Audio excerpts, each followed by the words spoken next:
ధన్యవాదాలు అధ్యక్ష. కేటీఆర్ గారు మీకు హరీష్ రావుతో పొలిటికల్ ప్రమాదం గుర్తుపెట్టుకోరు. ఎందుకంటే నీ చెల్లె ఒక వికెట్ ఎగిరిపోయింది, నీ పని బట్టే ఖాయం. ఎందుకంటే మీరు పోటీపడి దోచుకున్న రాష్ట్రాన్ని. మీ అందరికంటే ఎక్కువ హరీష్ రావు దగ్గరనే పైసలు ఉన్నాయి, అందరికంటే ఎక్కువ హరీష్ రావు దగ్గరనే పైసలు ఉన్నాయి. ఇక్కడ ఉన్న ఎమ్మెల్యేలు కేటీఆర్ గారు మీ మాట ఎవరు చెప్పండి, ఆడ ఉన్న ఎమ్మెల్యేలు ఎవరెవరు మీ మాట వింటారో చెప్పండి. హరీష్ రావు మాట వింటారు. రేపు నేను ముంచేది ఖాయం, గుర్తుపెట్టుకోండి.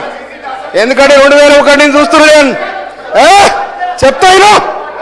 చెప్తాయినా మీరు గౌరవ కేసీఆర్ గారి మీద ఇట్లా కత్తులు కోలాడు ఆడుతాం బిడ్డ, కబడతారు.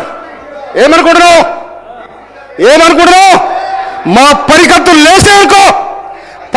లేసేనుకో నీ గడికి ఏమైనా కడతామని చెప్తున్నా. ఎవరు బెదిరిస్తున్నావు?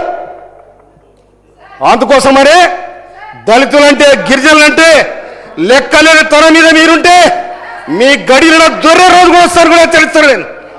అందుకోసమనే ఇమ్మీడియట్లీ అధ్యక్ష వాళ్ళు కడియం సిఆర్ గారికి బేస్ చెప్తా క్షమాపణ చెప్పాలని డిమాండ్ చేస్తా ఉన్నా నేను.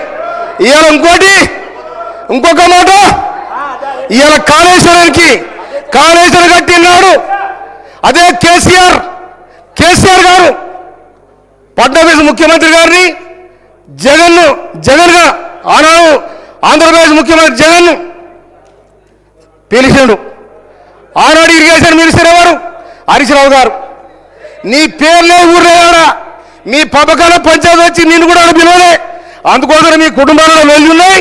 అందుకోసం కాంగ్రెస్ పార్టీని తెలంగాణ వేలాది మంది తెలంగాణ రక్త తర్పణ చేసి తెలంగాణ తెస్తే నిట్టాయిలో దోచుకున్నారు. మీ పంపకాలు కూడా పంచాలు వచ్చినాయి. అందుకోసం ఆ పంచాలు కాంగ్రెస్ మీద రుద్దాన్ని కూడా మీకు హెచ్చరిస్తా ఉన్నా నేను. ఎడమ బుజ్జు గారు అధ్యక్ష, మేం కొత్త సభ్యులం, వీళ్ళ చిల్లర చేస్తాను